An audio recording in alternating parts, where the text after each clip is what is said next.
ਪਾਕਿਸਤਾਨ 'ਚ ਪੰਜਾਬੀ ਕੌਮਪ੍ਰਸਤਾਂ ਦੇ ਸਭ ਤੋਂ ਵੱਡੇ ਨੈਟਵਰਕ ਪੰਜਾਬੀ ਨੈਸ਼ਨਲਿਸਟ ਫੋਰਮ ਵੱਲੋਂ ਜੀ ਆਇਆਂ ਨੂੰ। ਮਰੀਮ ਨਵਾਜ਼ ਪੰਜਾਬ ਦਾ ਵਜ਼ੀਰ ਤਾਲੀਮ ਕਿਸੇ ਪੰਜਾਬੀ ਕੌਮਪ੍ਰਸਤ MPA ਨੂੰ ਬਣਾਏ।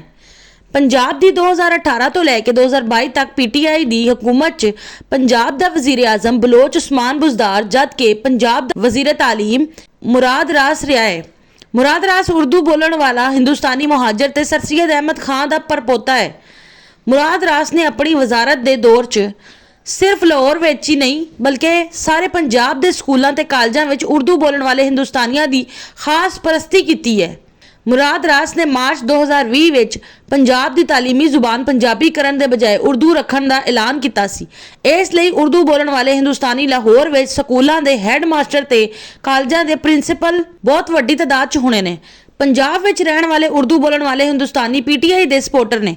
ਪੰਜਾਬ ਦਾ ਵਜ਼ੀਰ ਤਾਲੀਮ ਉਰਦੂ ਬੋਲਣ ਵਾਲੇ ਹਿੰਦੁਸਤਾਨੀ ਦੇ ਹੋਣ ਦੇ ਕਰਕੇ ਹੀ ਪੰਜਾਬ ਦੇ ਸਕੂਲਾਂ ਤੇ ਕਾਲਜਾਂ ਵਿੱਚ ਪੰਜਾਬੀ ਤਲਬਾ ਨੂੰ ਇੱਕ ਤਾਂ ਪੰਜਾਬੀ ਜ਼ੁਬਾਨ ਦੇ ਬਜਾਏ ਉਰਦੂ ਬੋਲਣ ਵਾਲੇ ਪਾਸੇ ਲਿਆਉਣ ਤੇ ਖਾਸ ਧਿਆਨ ਦਿੱਤਾ ਗਿਆ ਸੀ, ਦੂਜਾ PTI ਦਾ ਵਰਕਰ ਬਣਾਉਣ ਤੇ ਖਾਸ ਧਿਆਨ ਦਿੱਤਾ ਗਿਆ ਸੀ।